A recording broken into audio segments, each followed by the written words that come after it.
Milestone school and কলেজে বিমান বিধ্বস্তের ঘটনায় সপ্তম শ্রেণীর শিক্ষার্থী মাহতাব মারা গেছে। বেলা 1:50 জাতীয় বার্ন ইনস্টিটিউটে চিকিৎসাধীন অবস্থায় শিশুটির মৃত্যু হয়। বিষয়টি নিশ্চিত করেছেন আবাসিক সার্জন ডক্টর শাওন বিন রহমান। তিনি জানান, মাহতাবের শ্বাসনালী সহ শরীরের 85% দগ্ধ হয়েছিল, ক্রিটিক্যাল অবস্থায় ছিল সে। এছাড়া জাতীয় বার্ন ও প্লাস্টিক সার্জারি ইনস্টিটিউটে চিকিৎসাধীন রয়েছে 43 জন, বেশিরভাগই শিশু। তাদের মধ্যে 7 জনের অবস্থা আশঙ্কাজনক।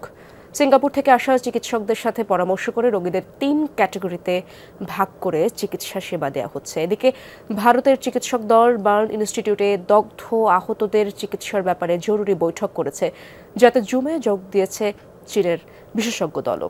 আজ বিকেলে 5 সদস্যের দলটি ঢাকায় পৌঁছাবে। মনির, আবারও একটি দুঃসংবাদ। আজ তো আরও এক শিক্ষার্থীর মৃত্যুর খবর আমরা পেলাম। এ বিষয়ে আনুষ্ঠানিক কোনো ব্রিফিং হবে কিনা? আনুষ্ঠানিক কোনো ব্রিফিং হয়নি, হয়তো রাতের বেলায় চিকিৎসকরা সাংবাদিকদের মুখোমুখি হবেন।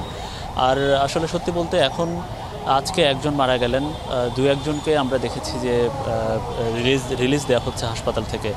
আর আসলে বাকিদের যে অবস্থা, তাদের অবস্থা মোটামুটি অপরিবর্তিত। সেক্ষেত্রে আসলে নতুন করে চিকিৎসকরা সাংবাদিকদের সামনে বা জাতির সামনে বা যারা আগ্রহী এই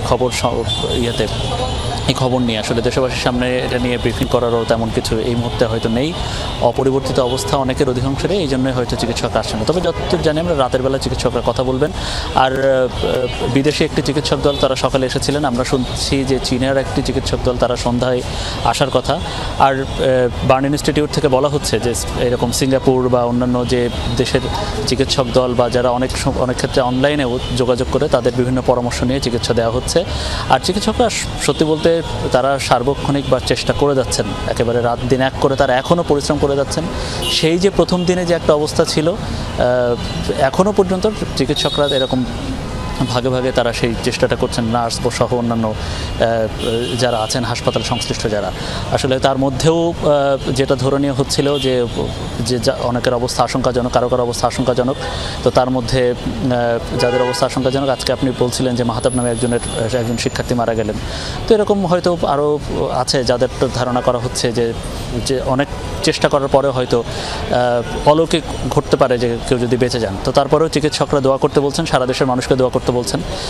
এখনও পর্যন্ত আমরা যতদূর জানি যে 40 জনেরও বেশি এখনও চিকিৎসাধীন আছেন বার্ন ইনস্টিটিউটে। তো একটা জিনিস ইতিবাচক, সেটা হচ্ছে যে প্রথম দিন যে শতাধিক ভর্তি ছিল, আস্তে আস্তে রিলিজ হতে এখন এরকম 40 থেকে 45 জনের মতো দাঁড়িয়েছে যারা এখনও চিকিৎসাধীন আছেন। 2-1জনকে আমরা জেনেছি যে 2-1জনকে যারা শারীরিক কোনো দগ্ধ তাদের মধ্যে নেই, তাদের এখনও মানসিকভাবে একটু বিকারগ্রস্ত আছেন, মানসিকভাবে একটু সমস্যার মধ্যে আছেন। এই পরিস্থিতির মধ্যে পড়ে তাদের এরকম 2-1জনকে জাতীয় মানসিক স্বাস্থ্য ইনস্টিটিউটে পাঠানো হয়েছে। তো এই হচ্ছে মোটামুটি বার্ন ইনস্টিটিউটের সবশেষ খবর। অনেক ধন্যবাদ আপনাকে মনির।